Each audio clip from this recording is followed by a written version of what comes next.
Oh, shoot. Oh, damn. We're live. Live. All right, man. We're back for episode 90, Archie. Episode 90, Tom.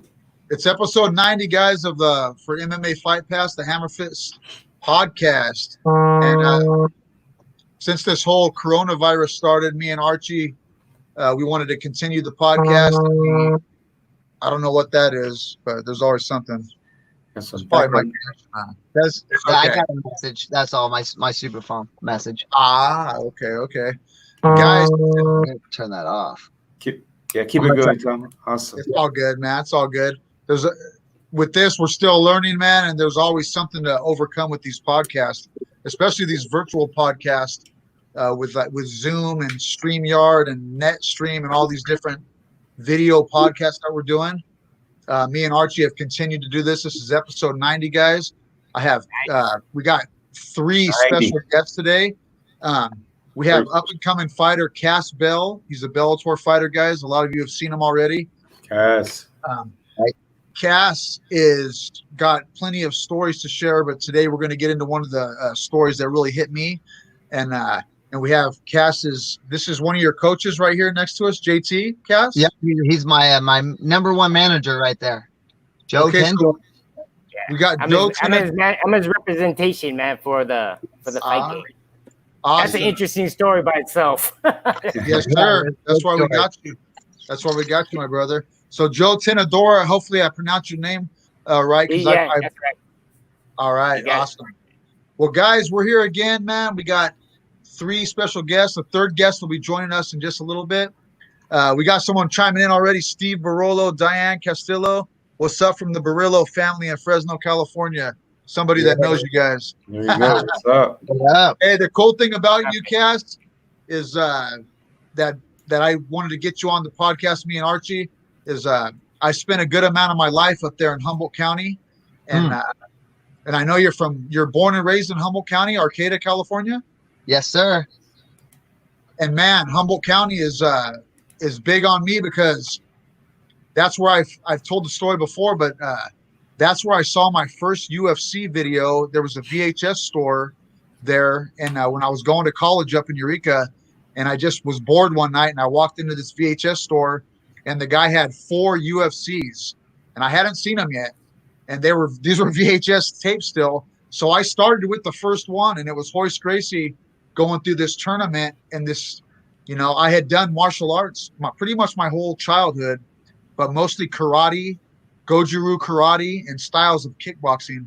But I had no idea what this jiu-jitsu was. I knew what wrestling was, didn't know what jiu-jitsu was. So I see this Royce Gracie character, and man, I was just intrigued. And right away after I watched that video, I went back the next night, got UFC 2, and so on. So I went through these first 4 UFCs, and I just had never seen the jiu-jitsu before. And one night riding home from work, right there in Eureka, California, which is right down the road, right from where you were born, 8 miles away. Yep, I'm on a bicycle because I was in college, a poor college student, didn't have a car. I'm riding down the street, and I ride by this Eureka Judo and Jiu-Jitsu Kodokan, and it was and I stopped my bike and I went inside the place, and it was just like most people in Humboldt County. What I love about Humboldt is just like yourself, people are very approachable. They're very friendly. They're really likable. The attitudes are really not there, and the guys, they just welcome you right in. And what it was Danzan-Ryu Japanese jiu-jitsu. It was like a Hawaiian Japanese form of jiu-jitsu. And I was just like, this is that jiu-jitsu stuff. It wasn't BJJ though. Yeah. But it went through all the same techniques, but in a kind of a different style. And that was where I got my jiu-jitsu, man, from Humboldt. And so it always has a heavy part in my heart, even though later, the BJJ with Hal Faulkner and BJJ got a lot bigger. And now it's way different now with you. You've got your own school up there, I hear. But that's my connection with Humboldt, bro. So I will tell that story because that's where I started my jiu-jitsu. And then later on, it led into BJJ. Yeah. Bro, you're a lot younger than me. How old were you when you started training jiu-jitsu? And was jiu-jitsu your first martial art, or was it wrestling? So sorry about that. It was a little loud, but so yeah, so I mean that's awesome, especially that you got to come through Humble and train and stuff. So yeah, so like I first started out wrestling, so and I count that as a mixed martial arts. It's I first started out wrestling. Actually, my mom was super hippie about it. She was no violence, no nothing, so she thought wrestling was super crazy. And but anyways, I got through that. I had my stepdad, who I call my stepdad. I never knew my dad, but my best friend, who was like my dad, or his dad, was always took care of me and all this stuff. So he signed me up for wrestling. So I started wrestling, and then really I wrestled from 7th grade all the way through high school, and then I kind of started Brazilian Jiu-Jitsu and everything with my coach John Thompson at Institute of Combat. At first it was North Coast Self-Defense Academy, and then they moved, and then John and I took over the place, and then and Hal actually worked there too at the North Coast Self-Defense Academy. So Hal was teaching there and everything, and so that's actually where I met Hal when I was there. But John was my head coach from the very beginning, so I was always training with him and getting everything going. He'd tell me what to do, who to train with, and all this stuff, and set it all up for us, or for me and stuff. So and then really I just kind of trained everything, whatever he told me to do. That's what I was training, because it wasn't just one thing. It wasn't just Brazilian Jiu-Jitsu. It wasn't just boxing or kickboxing or Muay Thai. It was just a little bit of everything that he's learned over the years, and he'd show me a little bit here and there, and then we just drill it. So I mean, I was a white belt for years, because at the time I didn't care about the belt system at all. I did pretty well, just from what I knew and my knowledge, and from John kicking my butt all the time.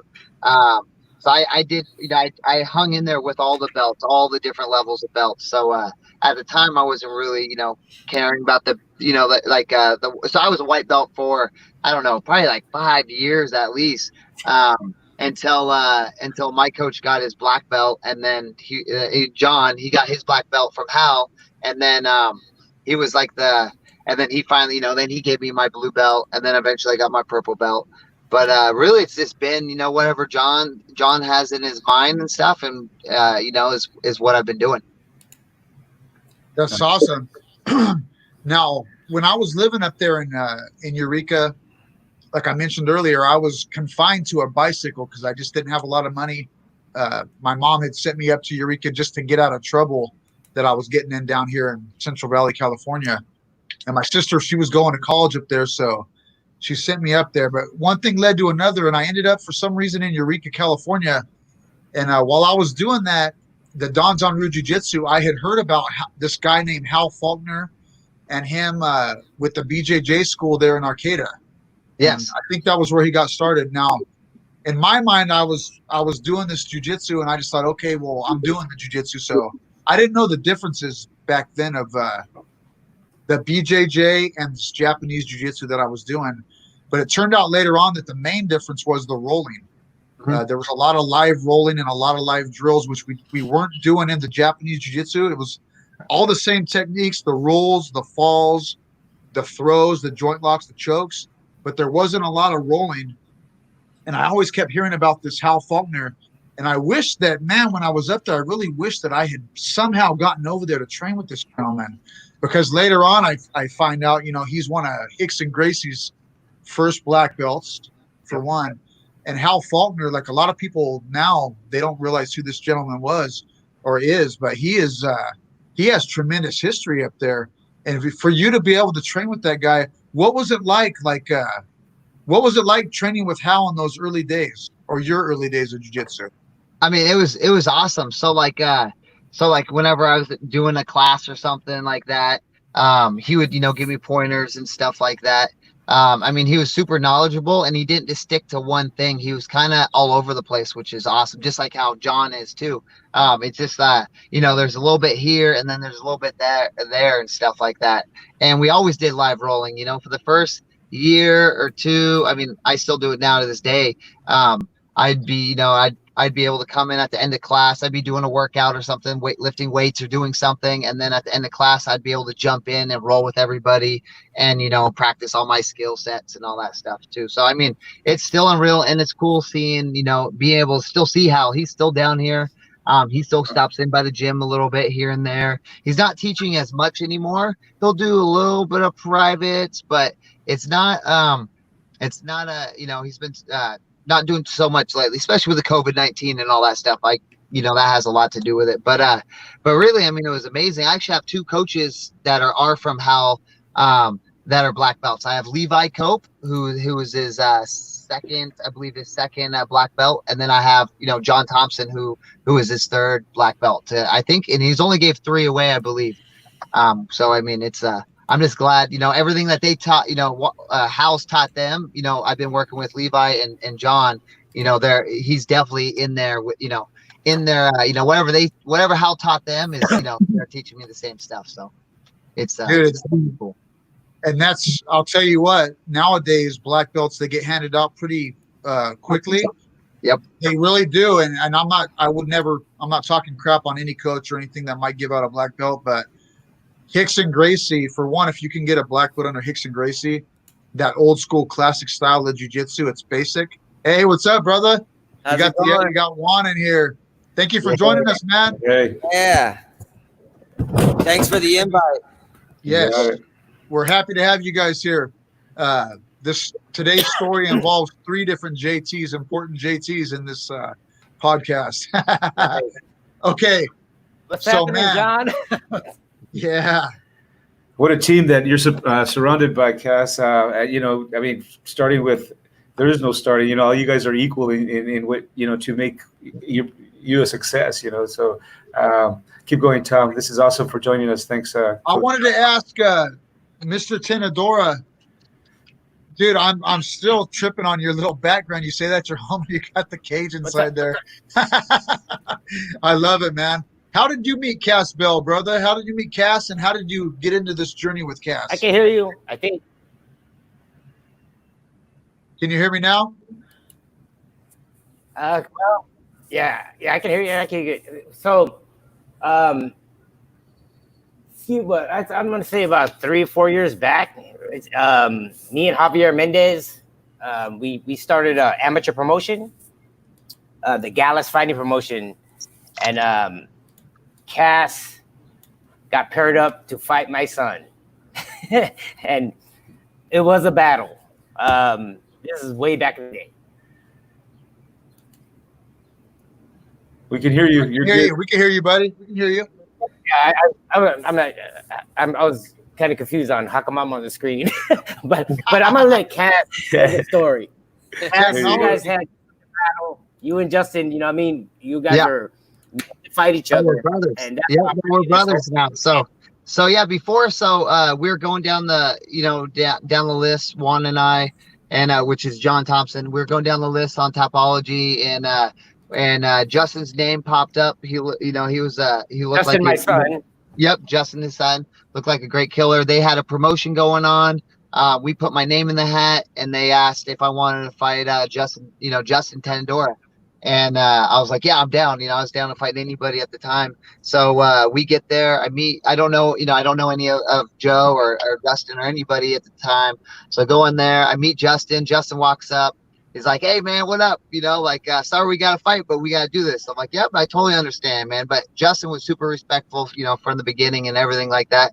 And so it was cool. So we did a battle. It was a war. It was back and forth. First round happened. We were both throwing down, kicking, punching. And then the second round came through, and I think it was second round, and we're going back and forth. Justin actually takes my back. He starts choking me out, and I actually go out a little bit. I'm like, oh no! I remember just waking up, and I got my hips out. Somehow I got my hips out, and I just went in auto drive, and then I ended up on top and just started throwing some punches, and then I got Justin with one of my signature moves, which I call the Casatine, that Juan showed me almost right before the fight a while ago, and And so I luckily came out and won that fight. But I mean, it was such a close fight. It was a crazy fight. Like I said, he had that rear naked choke on me, and somehow my skinny butt got out of there, snaked out of there, and then just kept going. And like I said, I mean, like it was a good fight. It was a great fight. And then after that, we became friends. I know at the time it was a little crazy. The crowds were really mad at really mad at me. They were booing us. But Justin and Joe and all them, they were crowd favorites and stuff when we went in their hometown. So at first, I was kind of like, whoa, man, everybody's going crazy. But Justin was always cool. Was always a gentleman with everything. Joe was too. But just with all the fans, I'm like, man, they go hard down here. So we left, and then after that, I've been keeping in touch with Justin for a long time. We talked back and forth, and then we just became brothers. We fought each other in the cage. It was a good fight. It was just my day to win that day. But like I said, it was a really close fight. And then so after that. Justin's been fighting in Bellator. He actually got the shot before me, and he was, throwing my name in there, telling Bellator how, good, how I would be a good fighter and a good part of the team. And then Joe and Juan, talked, and they got it started. Is that guillotine choke you were talking about? Yes. Yep. That's a beautiful guillotine choke that, when it's applied right. Yeah, that's what happens when it's applied right. The guy goes to sleep. Yep, and that's Isaiah Rocha. That was my I want to say my fourth fight in Bellator. Oh wow. Yep. Hey, isn't it something, man, that when you allow it to happen, when two guys allow it to happen, that if you show respect before and after a fight, especially after a fight, that dude, I've become friends with everybody I ever fought in the cage. Heck yeah. No, it's awesome. That's why I love it. A lot of people my mom used to think it's this super violence and all that stuff, but I mean, it's cool. It's two guys or, whoever's going into the cage, and, in beginning, in the beginning, there's the show, and, you want to beat the guy, but we all have the same goals. We all want the same thing. And then we go in there, and then, we see who's better at that day, at that time. And then we put our skills to work. So I mean, I like it. Yeah, I'm usually all cool with all the guys I fought with. I don't hold anything against any of them. They might against me, but with me, I'm just like, hey, it's cool. I'm like, afterwards, let's go get a drink, let's go eat some food. Let's party afterwards. That's how I am. Yeah, I think that's what goes to show that that what Cass and Justin, when they built that friendship, it was like meant to be, because if they did not fight, I don't know where Cass would be right now. You know what I mean? We don't know. I mean, something could have came through, but that was something that I believe was meant to be, because it just all fell in place. And I'm very proud of that story. You know what I mean? How everything transpired. That is an awesome story, man, and it's amazing how things like that fall into place. Now, Coach Juan, Juan's at the bottom. Juan, thank you so much for joining us, brother. Yeah, and you're up there in Humboldt too? Yeah, yep. Born and raised up here also. So yeah, like I was telling the guys earlier, me and my sister had the privilege of going to. We're from Central Valley, California, but we had the privilege of going to college up there in Humboldt, and I spent about 6 years of my young adult life up there in Humboldt. You know what I mean? Learning jiu-jitsu, and I just Humboldt, the way people are up there. It's so different than here in the Central Valley. I grew up around a lot of kids that got in a lot of trouble. Yep. And a lot of attitude and disrespectfulness. And when I went up to Humboldt, it was just a complete different style of people. So you're born and raised right there where? In Arcata? Eureka, actually, yeah. In Eureka? Yep. So did you ever get how old are you, sir? If you don't mind me asking. 42 now, 42. Did you ever hear about that the Eureka Judo and Jiu-Jitsu Kodokan? It was a Danzanryu Jiu-Jitsu school? Yeah, was John Silva the instructor? Or John Silva's dad possibly? There was my sensei was Ed Peterson and a gentleman named Robert Brulard. But at the time that I was there, Ed Peterson since then has passed away. But it might be the same people I know, because John Silva, he was a former sheriff here in in the area, and he ran the Danzanru school there, and I actually did some stuff with him for a while. He was like the he instructed like the law enforcement also for their combative stuff, but he ran that Danzanru school in Eureka for a very long time until maybe just the last handful of years ago. But definitely familiar with those guys. Yeah, that was a great school. John was a great instructor, and I believe I forgot his dad was a coach there, and also, and then there was it might be the same place you're talking about. Yeah, those people right there in Eureka, man, they really changed my life in a huge way with that Danzanru Jiu-Jitsu. It was, like I was telling these guys, it's not BJJ, but the techniques are the same. But we did a lot of kata, where you're just drilling the technique over and over and over. But the main thing that I got out of that helped me when I got into to BJJ was the rolling and the falling. Yeah. It was a huge part of it was the rolls and the falls, because I didn't do wrestling growing up. I wish I had wrestled coming up as a youngster. But because in wrestling, you obviously learn how to take falls. But in the Brazilian Jiu-Jitsu today, I don't see it as much as I saw in that Japanese Jiu-Jitsu, the rolling and the falling technique. Yeah, it's different for sure. That's why I actually went there too, because I know John for a long time. And then I was like, you know what, I'm going to go check him out, because he was explaining to me how, because I mean, normally you see like, all martial arts are great, for the mind, body, and soul and stuff. But for combat arts, there's a handful of them that actually apply. So after talking to him for a little bit and getting his take on it, I'm like, okay, I'm going to go try this out. So, I mean, I've been training for most of my life. I've trained all around the world. Like being from this small area, nice. The training that I wanted and the training that I needed wasn't here, so I had to travel everywhere. I spent most of my life just traveling and training, like at the best schools that I could train at. And so having that whatever jiu-jitsu, Muay Thai, boxing background, and then talking to John that was running the school at the time. He sold me on it. So I went over there and I just what you're saying, like it was a whole different thing. Like I had more experience in the striking and in the grappling, like on the ground, but for the falls and the throws and all of the in between, it was pretty awesome to actually be able to take some of that and implement that into everything else that that I do and that I show my guys and stuff. There was a huge judo portion of it. And again, like you're saying, all the falls and stuff. It was definitely different, but very applicable. Super applicable for sure. That's so cool, man. Nice. Hey, one thing, man, to jump off, one thing I remember in Humboldt that I always tell people about, and there's nothing like it down here.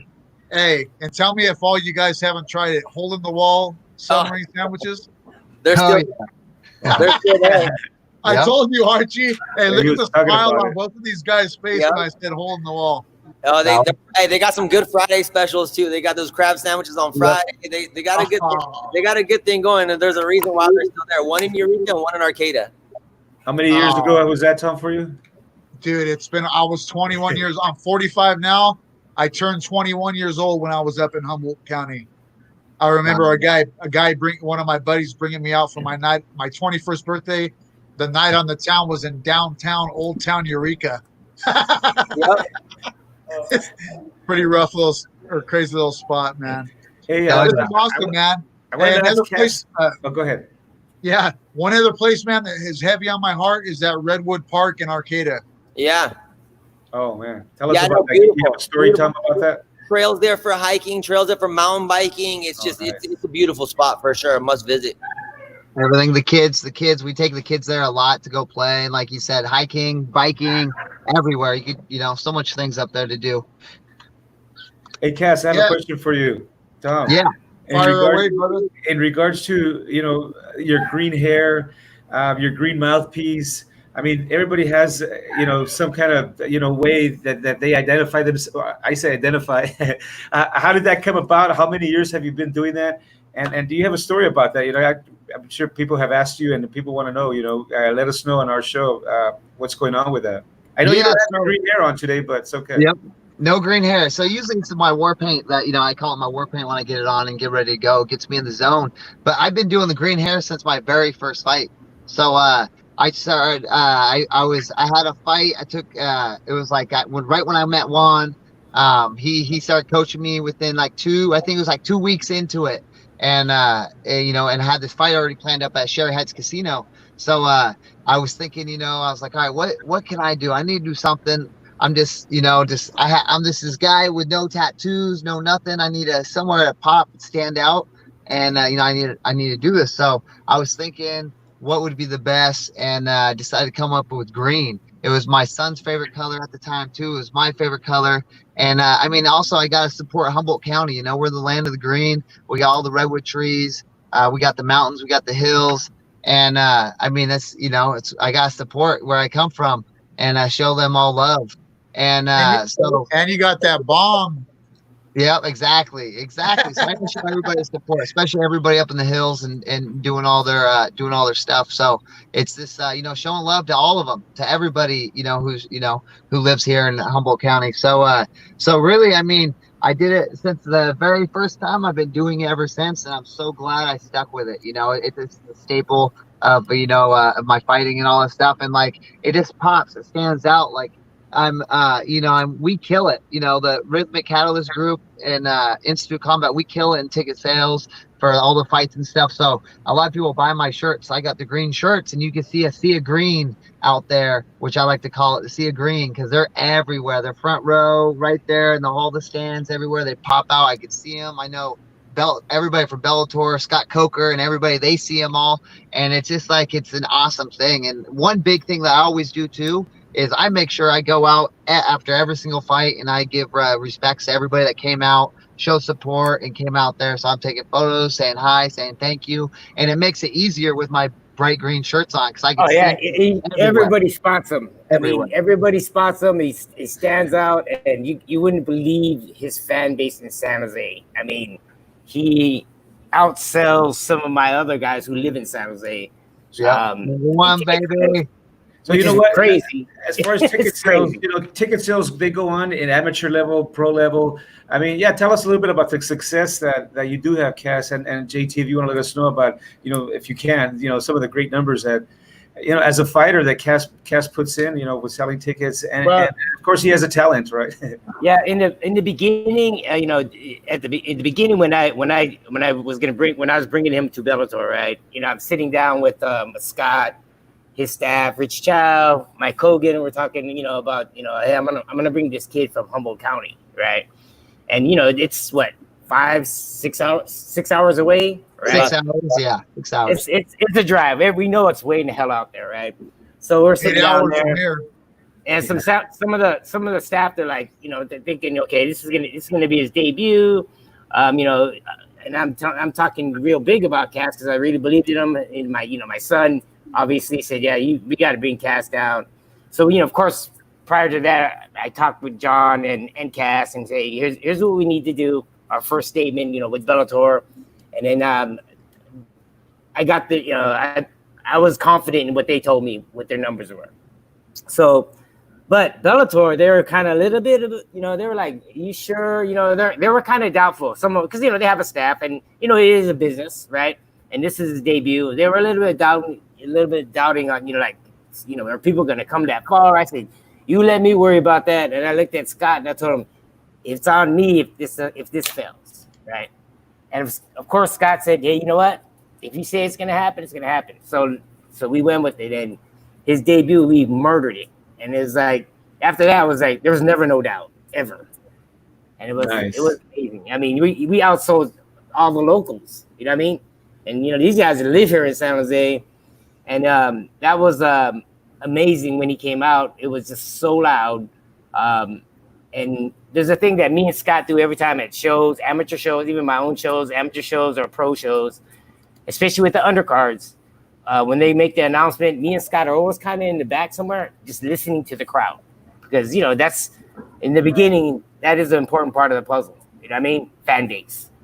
And it was so loud that he looked at me and said, home run. I said, good. That's all I wanted to hear from the big boss. And well, you know what? His record's 5-0, and it's only gonna get better. How soon before he gets some of those top dogs, top 1, 2, 3? And I know the rankings don't mean much, but how is the contract business there for Cass, and what do we have looking forward to with Cass? Well, we're currently waiting for some word. As right now they're with the COVID. Right now they're just getting ready to revamp a show.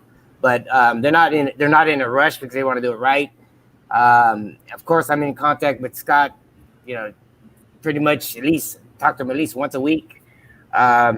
And he just told me to be patient, and we're being patient. If he tells me to be patient, then I'm just patient, and I'm sure something will be coming up pretty soon.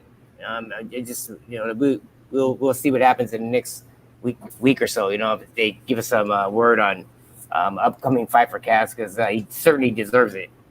Yeah, I have a feeling that there's going to be big things happening, man. I just do. You got that type of energy, and when you're 5-0, man, that's 5-0 in this sport is not easy to get to, and it's not like you haven't had losses. Because when people told me, "Oh, this guy's 5-0," I'm like, first thing in my head, because I fought in MMA and I've had students, I've coached MMA. Was, oh, this guy hasn't experienced a loss yet. But then I did more research on you, and I saw, okay, in his amateur record, yes, indeed, he has experienced, I think, 4 or 5 losses. Yep. Because that's important. Coach John, talk about that a little bit in a gentleman's career. Were you with Cass when he experienced those amateur losses? Yeah. So like Cass said, like I was saying earlier, like I've been training pretty much forever, but I kind of kept to myself. Like I would get like training partners that I thought I could like groom into training partners that I needed, being up here and so far from everywhere. So I would travel, for wherever I needed to go, out of state, out of the country, whatever, get my training, come back, and kind of handpick a handful of people to train. Like I had a cage in my house, and a whole setup at my house where I would invite people over. And then long story short, I ended up meeting Cass, and then taking him on, pretty much to coach him before his fight, like only like a couple weeks before his first fight. Like he was like, I got this fight, I need to get ready for it. It's like, a couple weeks away, so I need to learn how to fight, basically. Like Cass was a, scrappy guy, and, he's, like everybody else, he's had, street fights and stuff. But, to start competing, against other people that have, fight training experience, it's a whole different story. So we start training, and then right away I'm like, okay, this guy's got what it takes, definitely in the guts department, and in the grits department. So let's go from there. I would show him stuff, and he would get better and better and better. So from his first fight, I think, did you lose the first? Yep, we went to Portland. We drove to Portland and fought Sean McNulty. And Tapology says he was only 0-1. I think he was 1-1 at the time or something like that. So the kicker really is, though, like, so he took some of those smaller fights like at the casino and little tournaments, but then once we stepped it up to like his first MMA fight, we went up to FCFF, which is it's a big show in Portland. The Full Contact Fight Federation, I believe. It's like Chael Sonnen and his guys out there that rock that out. So his first fight was a tough fight. Going into it, I just said, look, man, we're going to get you the toughest fights you could take that we can get you. And then we're going to build some experience going this route. And he was game. So first fight we went there, and it was Sean McNulty. Like I said, I believe he lost that one early on. And then we just kept finding like the toughest fighters that we could find. And we'd call up promoters, and promoters would be like, yeah, I got a guy. Obviously we're from a small town, so people are underestimating or wanting some stepping stones. So we took the fights with all their toughest guys, all the guys that they wanted us to just probably lose to. And then Cass just started beating dudes. His skill level came up quick because and still to this day, like I'm his main training partner. So it's like whatever I want to do, I have him do whatever I think he needs to do, we do it. He's definitely got like, he's always got something a little bit higher, like a bar to shoot for, with what I'm doing to him. So he just started mauling dudes, and like, yeah, he lost a handful here and there, but it was always to somebody from a higher weight class that would either miss weight, or we would just accept like a cap weight at a higher weight class. So for the most part, we had him fighting at 45 the whole time in his amateur career, and like he was always the smallest dude in 45. He was strong, because of what we did in the gym, but he was always the smallest guy. So not only having like the experience of fighting all these guys that were in quotes better than him, or with bigger records than him, they were also, one weight class above him. So by the time he got like, what was it, like 27 amateur fights, I want to say, or something like that, and no slouches. Like I said, it was all big shows. Like we flew to Vegas. He fought for the King of the Cage title there in front of Dana White and all those guys, and he Nevada, other places in Nevada, all over California, Oregon. By the time he got to the big show, he was already used to this. He was already used to fighting in front of these crowds and putting in the work. So. It was another day in the office. That's why people kind of underestimated him when he's going pro straight to Bellator. People were like, that ain't gonna work. But they might have not checked his amateur record. You did it right, John. You guys did it exactly. That's where a lot of people should learn from that. That you guys did it just right. Yeah, I mean, because in the amateurs, it doesn't matter, win, lose. You know what I mean? It's all experience. Yeah. The big platform, man. That's why. Hey, props to you, John, on that one. I always give you props on that one. I mean, you guys did great. What's the walking weight for Cass, and what do you guys do to cut weight? So walking weight was my walking weight's around 150. I'm pretty small, or I'm like the average weight for everybody else. Everybody's usually 148 to 155, and I'm right there in the middle. And then usually it takes me about 2 weeks to start cutting down, start, focusing on my diet. But I mean, I start losing the weight. I really think I could go 25s if I really wanted to, just because when it's game time, my body just knows it's time to cut weight. So I'm losing weight, and every time I get better and better at it.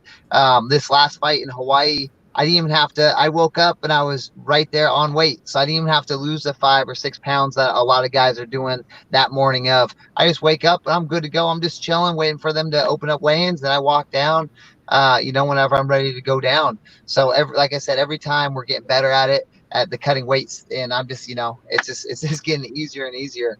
And then, like with what Juan and Joe were talking about with, our fighting and losses and stuff, that was one thing that, John and them taught me was that it's okay to lose. It's amateurs. It doesn't matter. Let's take these tough fights. And unfortunately, I mean, it's good on my side because a lot of fighters probably look at the record and they're like, oh, he fought somebody. Like I'm looking on Topology. Sean McNulty says he's 0-1. He wasn't. He was like 1-1, but it doesn't really matter. But there's all these records, and a lot of them aren't right. Like Jason Roop, he was 7-2 at the time. Abdul was 7-0 when I fought him. It says here he's only 4-0, which is cool. But it was like we just fought those tough guys, and like so as an amateur, I was put in so many different positions. I got my butt whooped. I kicked some butt. It all, like everything we put to it, I'm just glad we did it. It seems like we did it the right way. So, we get experience everything. I've been through the 5-round wars for King of the Cage. That was, crazy war. We've done so much now, and I'm just glad I listened to my coaches and did what, they wanted, what the game plan was, and stuck with it. Because at the time we didn't have no pathway. There's no really pathway coming out of Humboldt County for what we were going to do.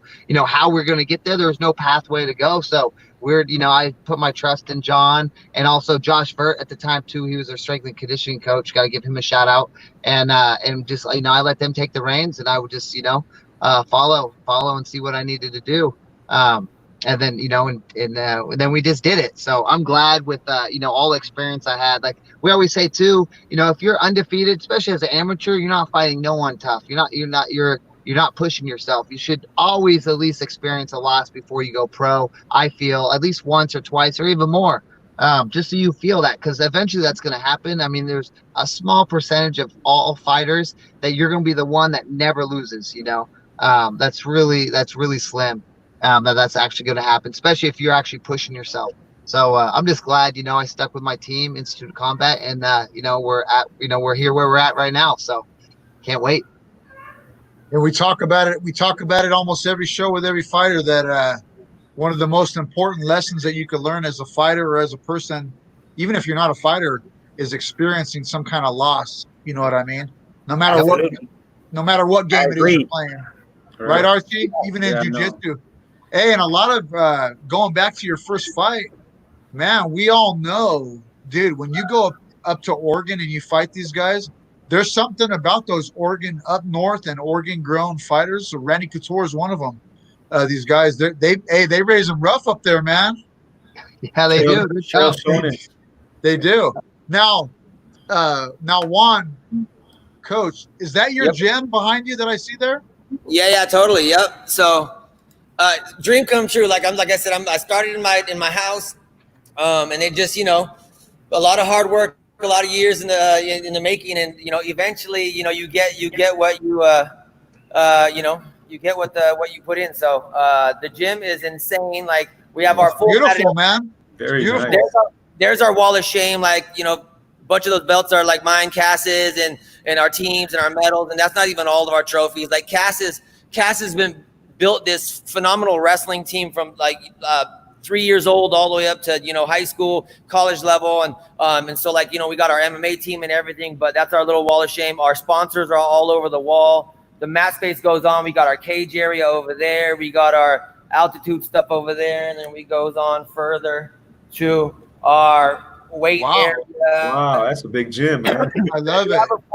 Yeah, it's a 5,000 square foot facility that's just, like I said, so true, man. Like I put in so much work, and then I've been fortunate to be able to, you know, meet and, you know, and you know, have a great team behind me to help continue what I started, you know, like Cass and some of the other guys that we have on the team. So I mean, shoot, you know, I've been to a lot of gyms, so I had I got to see and kind of like model what I wanted, you know, and how I wanted my gym. So it just, yeah, I mean, we did it right when we did it the first time, and that was it. You know, a lot of hours in here, blood, sweat, and tears from building to, you know, to training. Now, is this in Arcata? Yeah. Yep. So, guys, if you're up there, you know what I mean, you're listening, and there'll be people out there that are maybe not even want to be fighters, but they just want to learn some martial arts or self-defense. Is that a good place to come into? 100%. Like, not to knock anybody, you know, there's a handful of gyms everywhere, you know, in everybody's area and stuff. But like in our area, if you check our resume, like there's no other gym that has the accolades that we have, that's done what we have, that's doing what we have. Nobody comes close. Like everybody's cool, everybody's nice, like I said, but there's just a different work ethic here, a different vibe. We have people from all walks of lives, like again, from 3-year-old to 85-year-olds, and from doctors to, you know, to people who want to fight, or people who just like, you know, normal, everyday, average people that don't want to fight, that just want to come get a good workout in and learn, you know, some cool stuff. So we definitely have the facility, and the, you know, and the coaches and the atmosphere for that.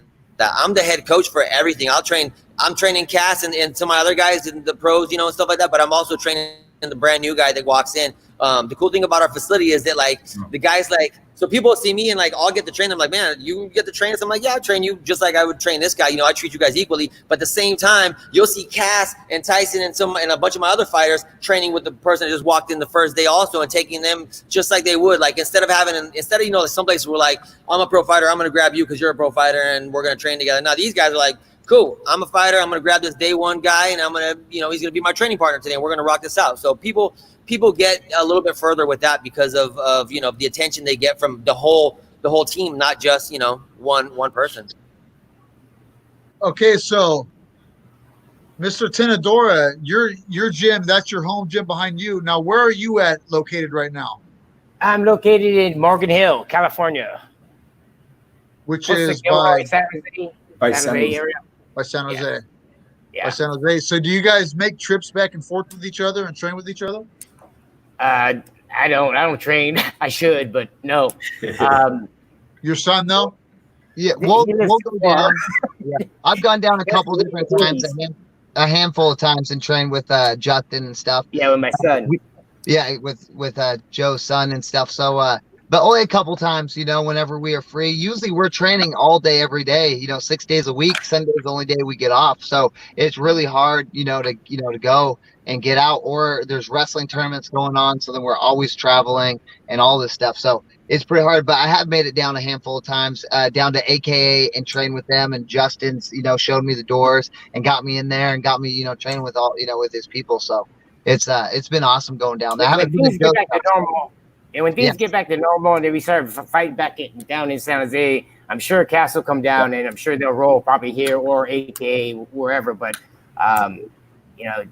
that's what it's here for, anyways. But that is a beautiful home gym, man. It really is, man. I mean, what a background, man. and a boat. Yeah, it's almost there. I mean, it's there, but I'm sure we're still adding to it. Well, he only forgot one thing on the boat. It needs to be Bellator, but Bell and green, and then I don't know if you guys seen that part. That's the fishing department. Yeah, there you go. Bellator MMA, nice. That's beautiful. So, guys, Cass, one of the reasons that we got you on the show is we like people like you, And there's 3 JTs in the story. It's kind of ironic. We were kind of laughing about it earlier. But for our audience, brother, there's a lot of different people that have explained the story with the young JT. Can you briefly break it down, the savejt.com? Can you just talk about that for a little bit? Break it down, what that's all about, brother? Yeah, so JT, I mean, he's a trooper. He's a fighter. He's only, I believe, he's only 2. Is he almost 2, Joe? He just barely turned. He's like 1.5. Yeah, 1.5. So 1.5, almost 2, and he's been fighting since he was born. And he has this super rare disease, a TPI disease. And I mean, yep, that's him on the screen right there. The kid's a beast. He's a fighter from the beginning. So he's fighting this super rare disease that like rarely, it's so rare. It's like there's rarely anybody in the world that has it. I think at the time, last time I checked, there was only like 2 to 3 people maybe. But the reason why it's so rare too is because people that the kids get it when they're young, and then it just affects them so fast, and unfortunately they don't make it. And so luckily though, for JT's sake, they caught it on when he was super young. So they've been doing everything they can to help this little guy out. And Joe Tandora has been was actually the one who got me on this. He's the one that told me about JT, and just fell in love with the little guy. And so I finally got to meet him at it might have been my Isaiah Rocha's fight. I think it was actually Isaiah Rocha. Joe got him out there. Bellator got JT out there, and so they're in the stands and stuff, and they did a big old support system for him and stuff. So I finally got to meet JT. I got to hold him. I mean, he was such a always smiling little boy, and it's just it's sad. It hurts me so much what he's going through, but but the kid's tough. I really think he's gonna make it. With all the support he's getting, everyone's showing love, and everybody that has his back and stuff. It's a super tough disease he's fighting. But I'm hoping, fingers crossed, that he's gonna make it. Having a platform, Cass. I mean, a lot of you elite fighters have the ability to be able to support someone, a group, individual, and in your case, you have a little child here, JT, that you're helping out. So that's amazing that you're able to use your platform, and thanks to Joe Tenadora, the other JT, for putting things together, because this is what it's about. When you have the ability to spread the good word for somebody that needs help in any way, what a better way for an elite athlete to be able to help out, right? Yeah, I'm just glad I'm able to actually do something, especially with my platform. I was actually pretty stoked once I heard all the feedback and stuff, and just makes me happy that I'm actually able to do it, because being out of Humboldt County, we're a small area and stuff, and then just seeing all the positive things that are happening and everything like that, and hearing from his parents, his dad and his mom and his whole family. I've met his whole family and stuff. They all were at the fight and stuff. I've seen them at the other fights that Joe Joe promotes and all that stuff too. So it's just, I'm just glad when I'm able to help as much as as little as I can at least do something. So I'm always stoked just to hear that that what I'm doing is at least doing something. So yeah. Yeah, absolutely. Awesome, bro. And that kid, man, later on he's gonna remember you, and he's gonna know who you were and what you did. Yep. I guarantee it's going to make a big impact in that child's life, man. So all you guys that are involved, yeah, it's awesome, man. Real big since Cass got involved in it, and it's only getting bigger, and actually, yeah, a lot of praise for what he did, and it definitely made a big impact, especially on awareness of the disease, and yeah, it's awesome.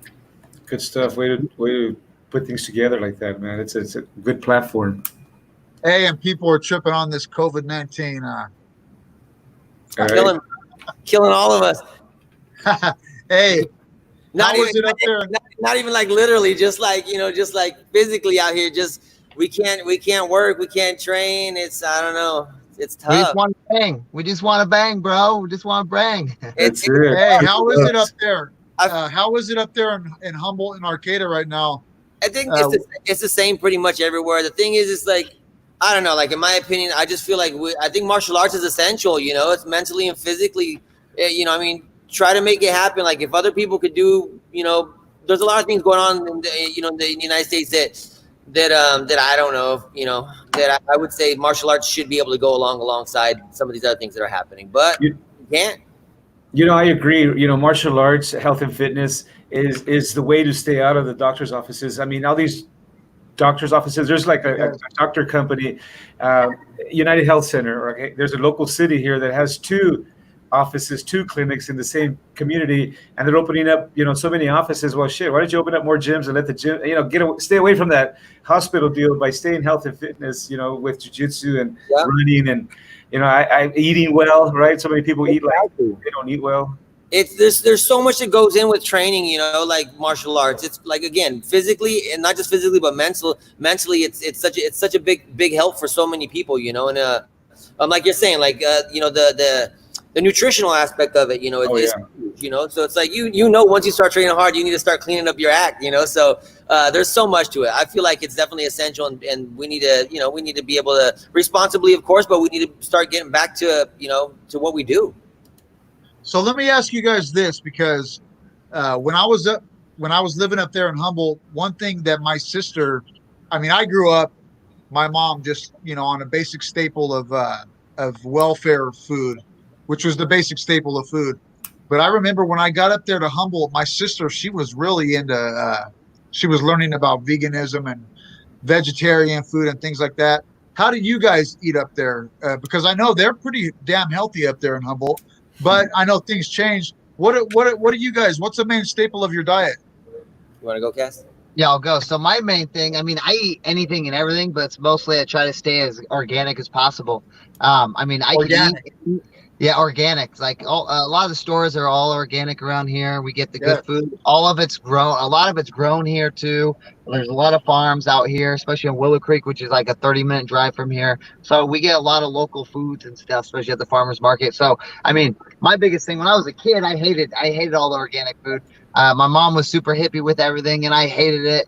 I'd fight her tooth and nail with everything, and every time we had to eat, I would go over to my best friend's house and go eat all their food, because they had the good food back in the day that I thought was good. But now being older and realizing and having my own kids, I'm like, I tell her thanks all the time now, because that's what I eat. I eat all organic food. I didn't realize how good it actually was, especially for you, especially when you're training and all that stuff. So I mean, I try to stay organic as possible, but I still eat the junk. I still eat the, I mean, I eat everything. I eat and eat and eat, and I still lose weight. If I'm not in the gym, I'm losing weight, so I'm blessed with that kind of thing. So I could eat.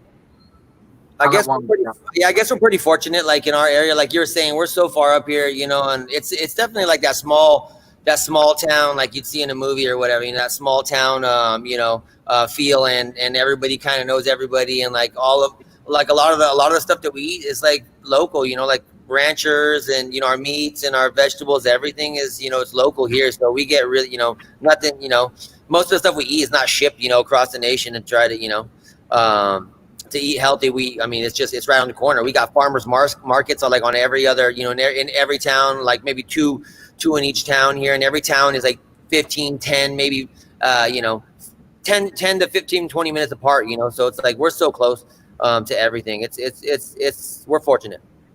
Hey, and man, those farmers markets up there are something else. But there was also, I remember a store. Is it still there, called the Co-op? Yeah. Yep. So the Co-op. Like, people think we have organic stores down here, and we do. We have some that are pretty good. They're far and few in between. Yeah. But the Co-op, hey man, like the real deal right there, right? Yeah, am I right? No, 100%. Yeah, there's the Co-op in Eureka. There's the Co-op in Arcata. But then you go further, then there's a store called Eureka Natural Foods, which is like the same, just different company. And they're in Eureka and McKinleyville, which is the next town over. So, I mean, we definitely have a lot of those options here. And it's really, that's what it is. It's just super clean food. They're not going to have the foods that some of the foods that you would see like in a Safeway or something. It's going to be different brands, healthier choices and all that stuff. Definitely. That's awesome, man. I used to work at the Arcata Co-op too, actually. Yeah. So I used to work there in high school and stuff. I always had to work when I was younger and stuff because it's just my mom and my brothers and sisters and stuff. So if I ever wanted anything, I learned at a young age I have to work for it myself. I have to go out there and make the money myself. So I actually was it wasn't my first job. It was probably like my 5th or 6th job at the time. But I was a junior in high school, and I was able to work at the Arcata Co-op. Definitely, it was one of the best jobs I ever had for being in that kind of industry. And especially then I got to move up to the meat department, and the meat department was just awesome. Awesome job. You know, being able, get all the good meats, take all the meats home, and all the good stuff. So Arcata Co-op was definitely is awesome. Is a good spot. Hey, and working in a meat department, man, I did up in Humboldt, I got my first job at Costco, or one of my first real jobs. I'm still at Costco, but that's what I worked in the meat department. Hey, Yeah. Working in a meat department, man, it for some reason helps an MMA fighter. Yeah. Heck yeah. There's something about it. All that good But meat and all that good stuff. I mean, it was I love that job. It was a good job. And I was able, like I got discounts on meats and all that stuff. So I was eating, really good food all day, every day. So guys, one thing I got to ask you, and you guys, man, you guys are so welcoming and friendly. Me and Archie, we MMA Fight Pass, we do another show. One of our favorite things that we do, it's called Inside the Dojo. And we've gone around to many of the schools in Central Valley. But what we do is we travel around California to different schools, and we come in, we videotape the whole session. It would be during one of your regular classes. And with your permission, guys, we'd like to come into one of your classes if you're down for it. And we're going to be taking this trip, guys, and we've got all kinds of guys lined up, especially going towards Northern California. Batata, Santiago, Crosley, Gracie, you name them, we got a whole bunch of them.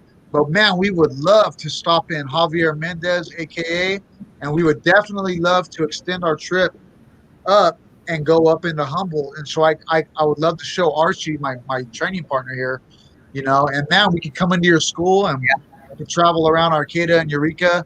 100%. And we're going to do this documentary. So with your permission, guys, we would like to add that on to our trip if you're cool with it.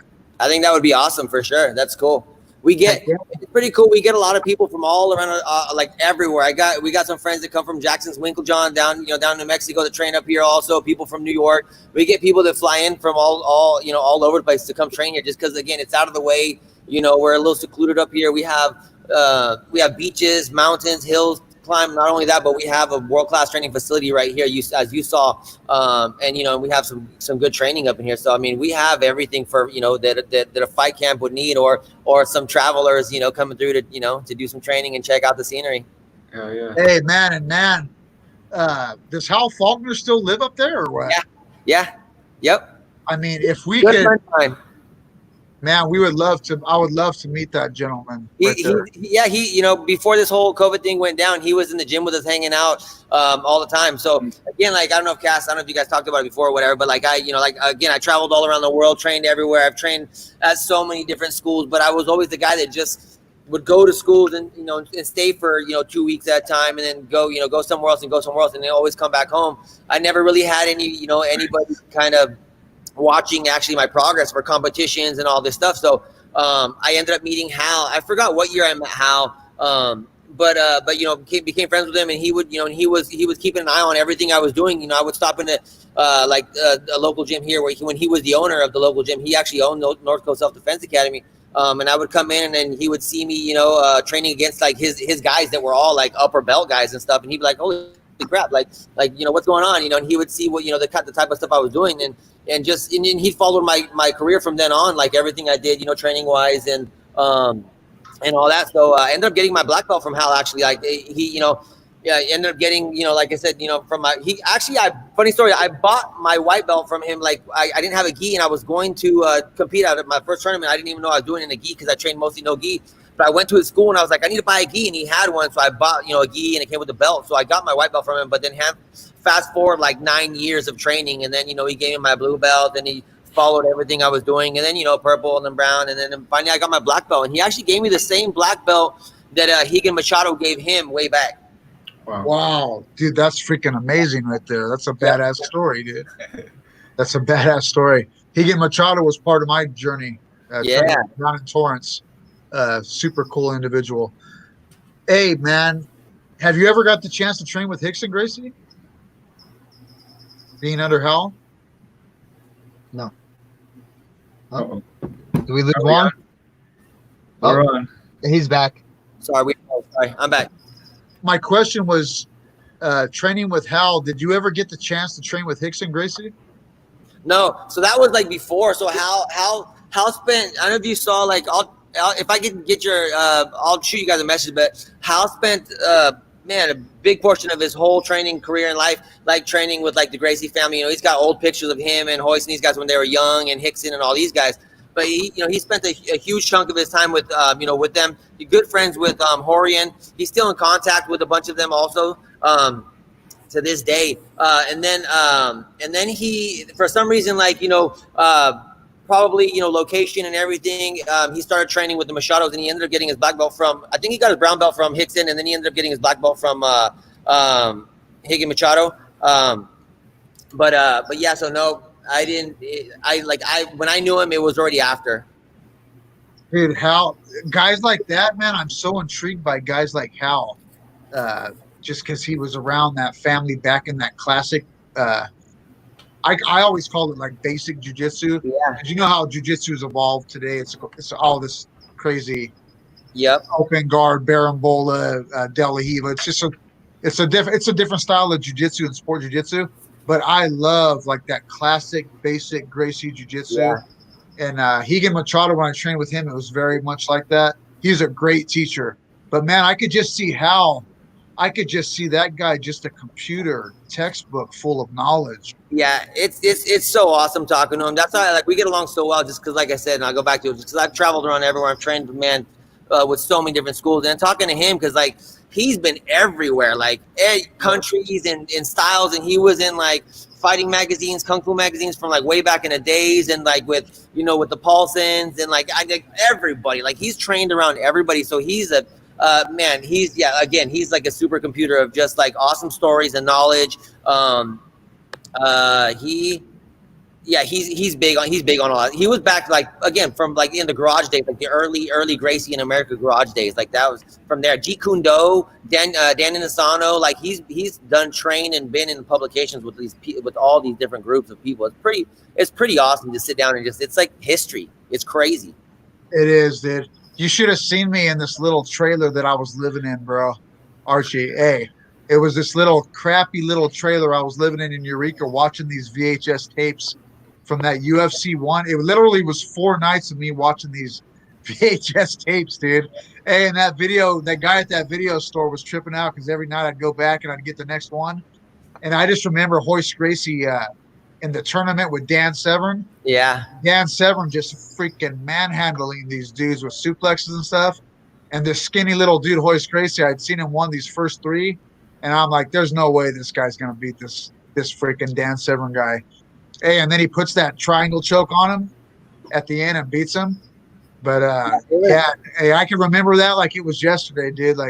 That Hal Faulkner was probably in the mix of all that stuff. He was probably right there. He probably knew exactly what was going on during that. Yeah. Anyway, hey, those are my good memories, guys. So cool. And, so cool. I want to thank you guys for coming on the show. Man, dude.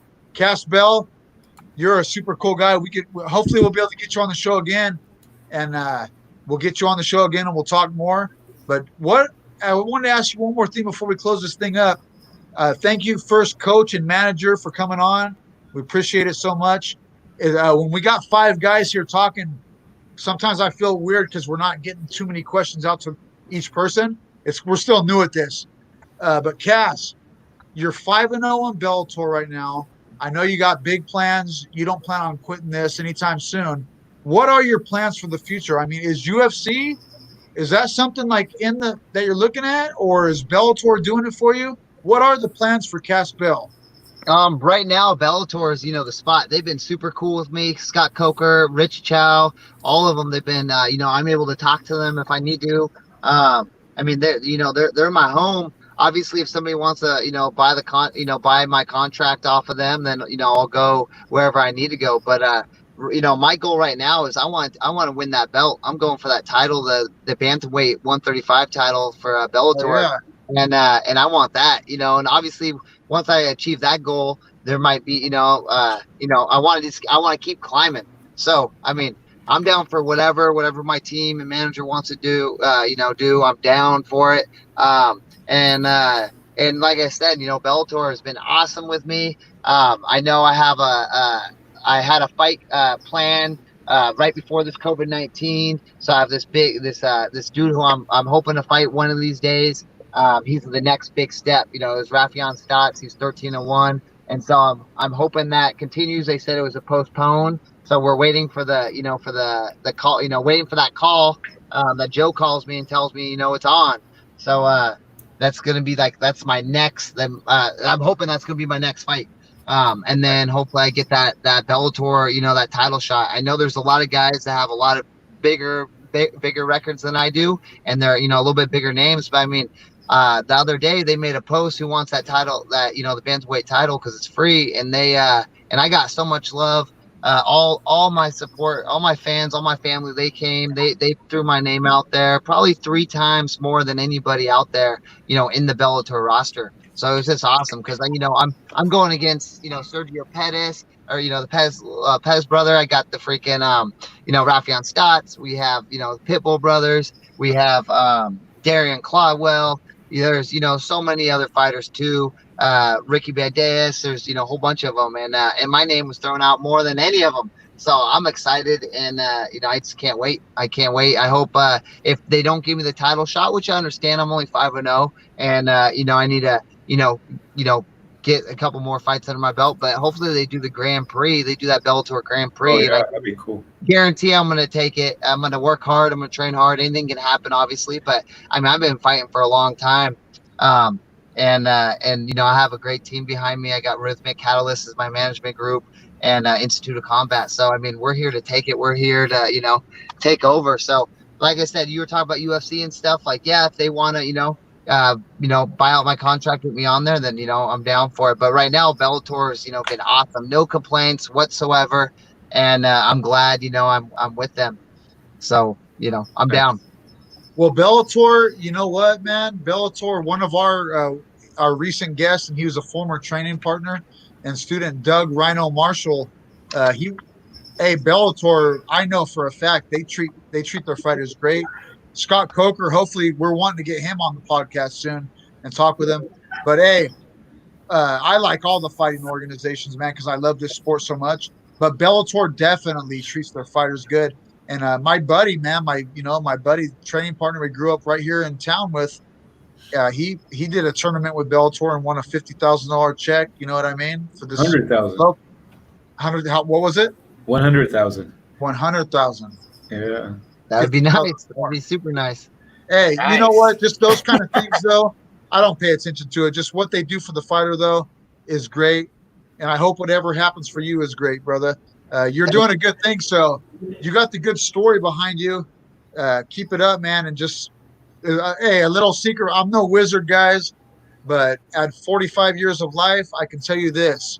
If you put your mind to it, hey, man, you don't have to be a martial artist. It could be pretty much whatever. I'm not kidding, dude. It could be bad shit, and the bad shit is what people will focus on. It will happen. If you focus on the bad stuff and you let it soak in, guess what? It will happen.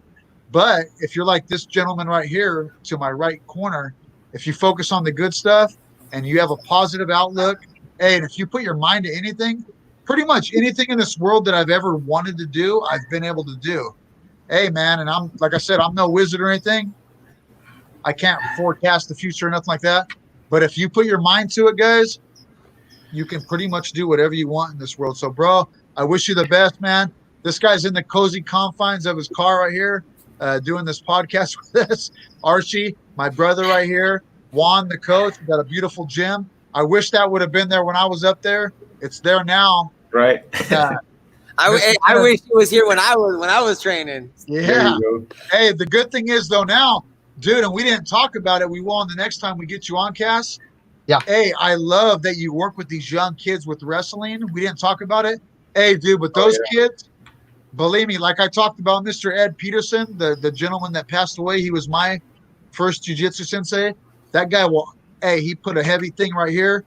Hey, and those kids, man, they're going to come up, dude. They're coming up watching you, bro. And they see everything that you do on that TV screen. So keep the positive attitude. And the Mr. Manager, Mr. Tenadora, I thank you for coming on. You're helping these guys out. You're helping out our brother, Albert Gonzalez. Hey, man, you guys are doing good stuff. You're welcome. Thanks for I having hope us. you guys continue to do the good stuff, man. That's, you know, Yeah, we don't ask everybody on the show. We could ask anybody to come on the show, but we're trying to keep it cool, right, Archie? Absolutely. And I just want to say, Cass, you know, congratulations to your team. You know, you're a great athlete, dedicated. You put the work in, you eat what you need to eat, and you show up to the gym. But guess what? It's not a one-man team. You know, you got your coach, you got your manager, you got your training partners. And that's the package, right, Tom? And that's the complete package. And without that package, without depending on someone else and trusting a coach, trusting the manager, trusting, you know, you got your own instincts, but man, you surrounded yourself around some good people, and it shows, right? Yep. No, exactly. You're 100% right. And then also with the kids too, you know, our kids are our future. So I'm glad I'm able with that spotlight to able to, you know, help them out too. So we got the full week, the best thing.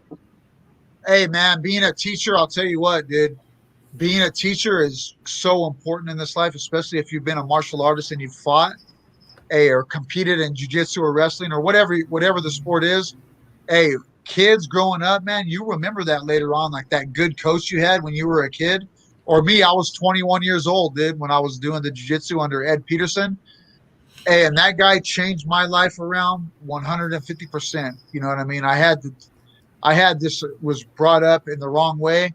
And this guy, just the way I treated people and respected people, completely changed it around.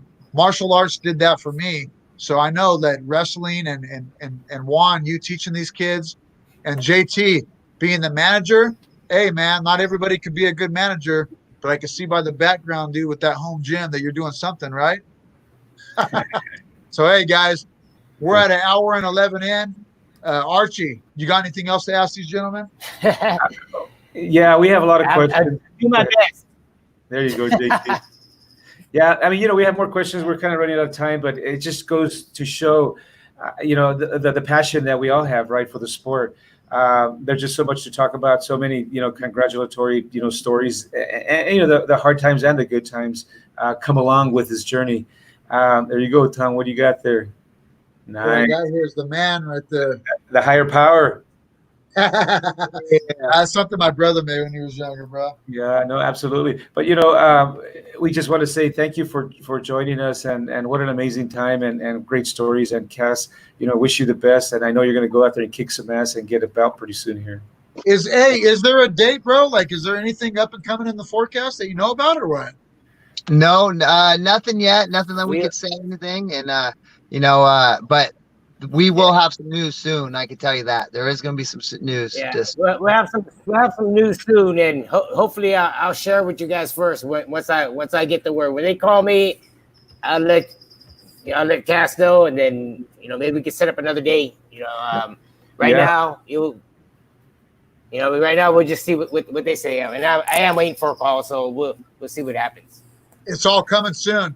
So guys, I appreciate you guys having us though. Yeah, definitely. Hey, so guys, we're going to hopefully you guys, if you can, on your Twitter feeds or your social media, once we get this video posted, if you guys can do us a big favor and share it, maybe on your Twitter or your social media, not only does it help you guys, but it helps us grow. And this show is let me explain something to everybody out there watching. Okay, me and Archie Tovar, what we're doing here is this is leading up into a documentary, and me and Archie aren't making any money right now. We're not really worried about that. We love what we're doing. This is leading up into a documentary. The documentary is about the history of MMA/BJJ in not only California, but the United States of America and worldwide. But really, we're in the Central Valley, and everything we talked about today, it does tie into the Central Valley and California big time. But we want to put out this documentary for people to see. It's about the history of MMA and BJJ. You know what I mean? Since the Gracie started this thing in the first UFC is where I saw it, and extreme fighting, extreme cage fighting, if you guys remember that with Ralph Gracie. These are the old school. This is where the Gracie family they had a plan, man. They had a plan, and they orchestrated that plan. I was thinking about it earlier today when I was out running, doing my jog. But the first MMA I ever saw before those VHS tapes was Half Gracie and Extreme Cage Fighting. And like I said, up until that point, my mom had me in like Goju-Ryu karate and these different striking systems of martial arts. And then I saw this thing called jiu-jitsu. And man, I don't care what martial art you do. Hey, jiu-jitsu is so damn important in the world of martial arts. I mean, all you guys know it, grappling, but really jiu-jitsu is so damn important. And it's played a huge part in everybody's MMA career. If you don't have jiu-jitsu, like you're missing something. But you guys know what I'm talking about. Yep. This documentary we're making, hey, we're looking forward. Me and Archie are going to be taking this trip. It's going to be a long little vacation. We're stopping at all these schools, but now we got you guys to add on to it at the top of California. And who knows where this is going to extend from there.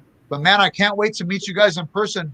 It's going to be great. We'll come into your school. Archie, like I said, like I tell every coach, Archie's going to let you kick him or hit him. Or submit him, or maybe Cass Bell, do that guillotine on him. There you go. Oh, the guillotine, yeah. I'll let me know, and then when you guys come, I'll bring Hal out so you can meet Hal Faulkner, and you can get some stories from him for your documentary and all that good stuff also. Oh, bro, I'll be so honored to meet Hal, man. That's going to be really something else. Guys, do you have any sponsors or anybody you want to thank before we close this thing up? Yeah, I gotta thank my my whole team, Institute of Combat. They've been with us since the beginning. I gotta give a shout out to obviously Joe Tandor and his team, Rhythmic Catalyst. They're helping us, make our dream happen, and their family. And then also Adventures Edge, who's been with us. Jen, who's the owner of that, she's been with us. She helped us fly out to Vegas on my first time ever being on a plane to go win the amateur world title. They've been with us ever since. I got Next Level, who's been with us too. They've been super cool. Their family. I have also 21 Grams Gym. That's the gym we train at. It's all, in there. We got Save JT. JT's, he's fighting that super rare disease, and he needs, all the support he could get.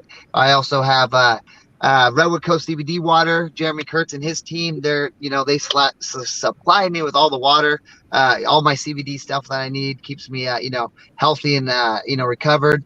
I have Visual Concepts. They do all the cool designs. They do all like the Cass Bell shirts and all the different shirts. Every fight I have is a new design, because Noah and his team are just slaying it. They're killing it with the design and all that stuff and all the support. And then I got a New Wave Realty. They're an awesome family. They have been helping me out lately. I can't say, everything's good about that. Everything's good about them. I know I might be forgetting a couple more people, so my bad. But Humboldt Tree Craft, cutting down trees everywhere, raising the standards, treating some crazy horses. And then Human Truth Bodywork, keeping Cass healthy. Yes. Wow, what support. Amazing, Cass. What a great job, man. It shows why you're selling so many damn tickets, why you're getting voted to get out there and get the belt right away. Wow. That's good job, brother. Guys, good job. If you want a good manager, man, a good dude out there that's really looking after his fighters, Mr. Tenador right here, guys, reach out to him. You can find him on social media. I'm sure he's got all types of social media. But, hey, and one more thing, guys. Hey, I was raised up, man, and when I was a youngster, I was a disrespectful little punk, dude. I'm not kidding here. I grew up with the wrong kids, and I just wasn't treating people right. But if you ever want to just trip out on your life and change your aspect, go up and spend about a week or two, maybe a month up in Humboldt County, up in Arcata, and just trip out on the way that people are up there, man. Just when you go to a restaurant or you go like out to the town square and the way people treat each other, it's just a different type of vibe, and you will learn something different. It takes a little time, but I truly believe that living up in Humboldt for that time, it changed me and my sister both tremendously, man. And there's something different about Northern California, guys. And the further you go north, it's a different vibe. So I'd recommend anybody take that trip up there and go up to that Redwood Park, go get yourself a hole-in-the-wall sub, and then go and check out this guy's training gym and meet Cass Bell, and go from there. One more sponsor, Health Sport here in Arcata. They're a huge gym here locally, but we're part of the team now. It's been awesome to have them, with us and help support what we're doing for the future here. We actually opened our second location with their help. So now we're in a different town here in Fortuna. So we're going to be doing some bigger things here as soon as we start. Wow. So I totally spaced that. So some really cool things happening here for the future for everybody. The community's been such a great support for us. So we're trying to do more and more for the community. So what me and Archie will do is when we take the trip up there, this trip is going to be so sick, Archie. I can't wait. But when we get up to Humboldt, we'll go around those little towns around there, because in Humboldt, there's a Willow Creek. I mean, Fortuna. Yep. There's all the McKinleyville, Arcata, Eureka. There's all these little towns right there, and they're not too far from each other, but the people are all so cool, man. So what we'll do is we'll go to your gym, and hopefully you guys can give us a tour, and you can teach me and Archie some stuff, and it's going to be awesome, man. So Cass, Juan, Mr. Tenadora, thank you guys so much for coming on the show. Thank you for taking the time. Thank you. Yeah, and please, once we get this video out, our main social feed that we use is Facebook, even though we put this out on YouTube too. But the Facebook/MMA Fight Pass is what most people see it.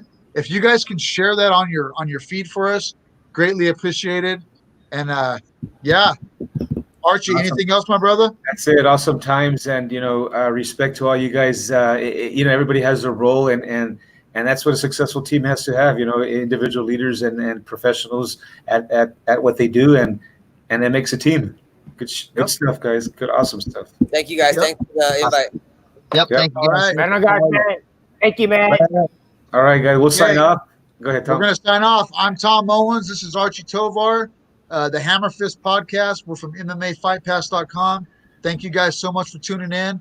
Hey, the guests keep getting better and better, and the stories keep growing, and the history, we're putting it out there for you guys. So we love you guys. We'll see you on the next show. Keep training. The 100th podcast is coming up soon. And guys, we have a special guest. We're going to make the 100th podcast going to be something special, guys. And we're getting to it. We're still learning. We're still growing. And, man, we're out to help you fighters. So tune in, guys. Stay tuned in, and you're going to see what happens here in the near future. All right, guys. We wish you the best in your journeys. And we'll talk to you on the next time. You guys. All right, guys. Peace. Thank you so much. Thank you. Some love to everybody out there.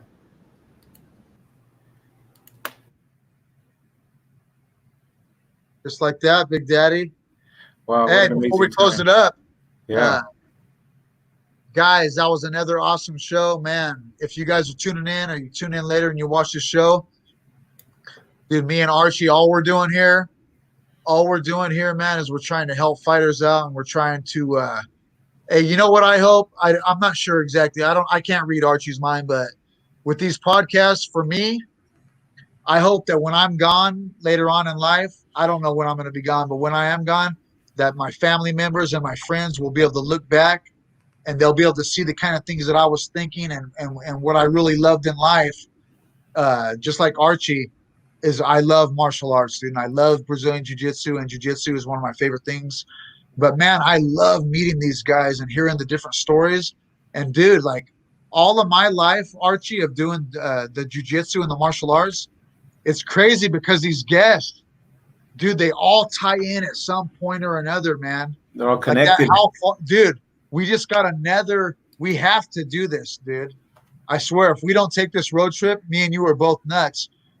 Dude, we have a chance right now to go with like 5 or 6 of the best jiu-jitsu people in the world, dude. What's going to happen, Tom?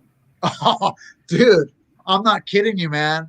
And you know what I really like about all this too, Tom, is that, not only do we get all these opportunities to meet all these great folks, but the audience gets the opportunity to meet all these great folks, and they get to learn.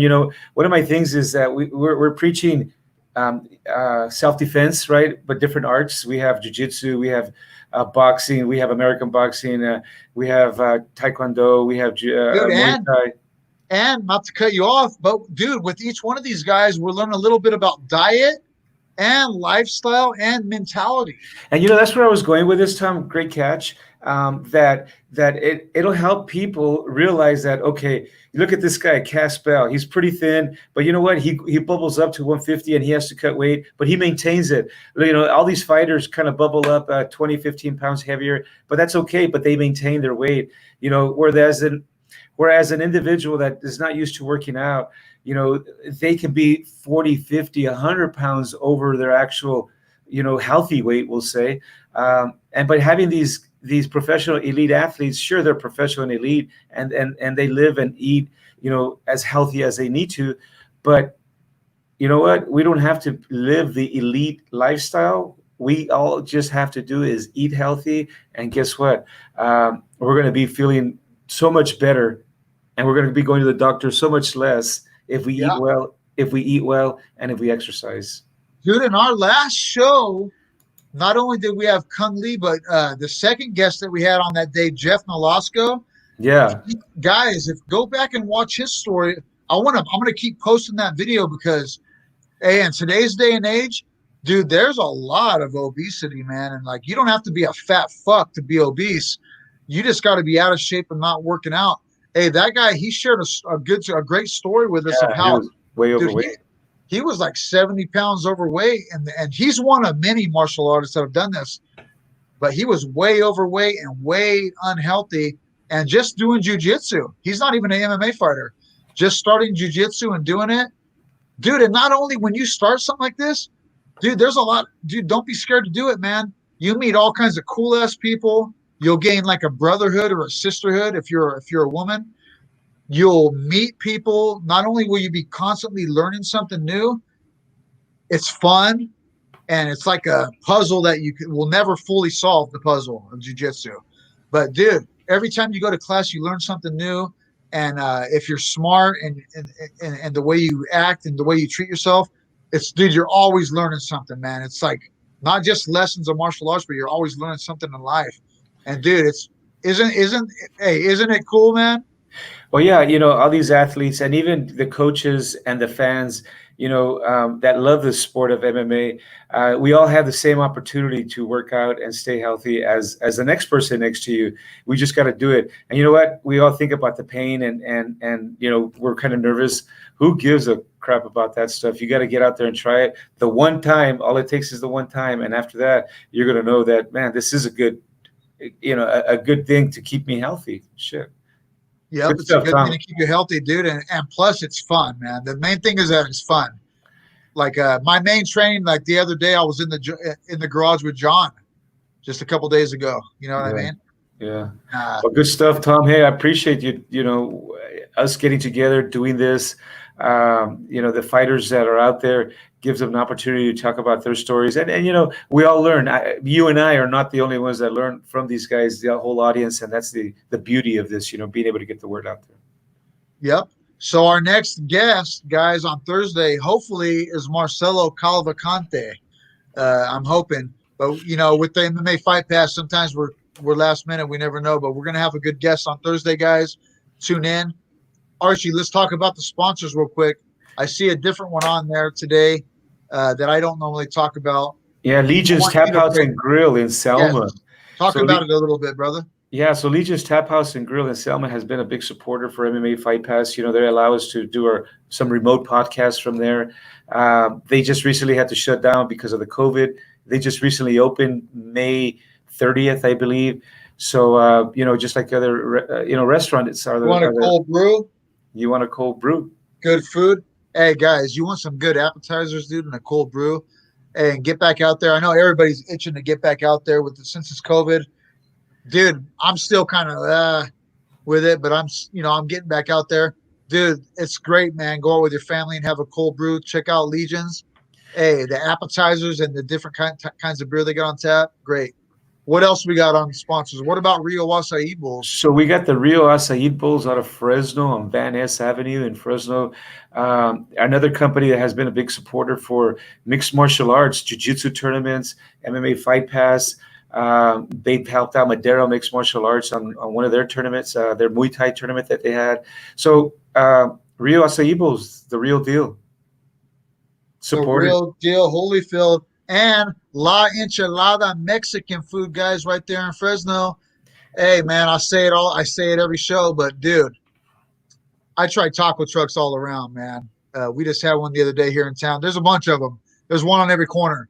But La Enchilada, if you want a real El Pastor burrito, with the works with real salsa, guys, con crema. Oh man, You want a carne asada taco with the works? Hey, I'm talking real salsa too, not that fake shit out of a bottle. I'm talking the stuff, the fired roasted tomatoes and the chilies, the real deal Holyfield. Hey, La Enchilada, they'll treat you right. You want to go in there and get chips and salsa before your meal and then get some fine tacos or a nice burrito or maybe a torta asada or torta carnitas. Am I saying it right, Archie? yeah, all of the above, Tom. All of the above are there. Carnitas. They're Hey, all there. guys, we're thankful for our sponsors. We're always looking for more sponsors.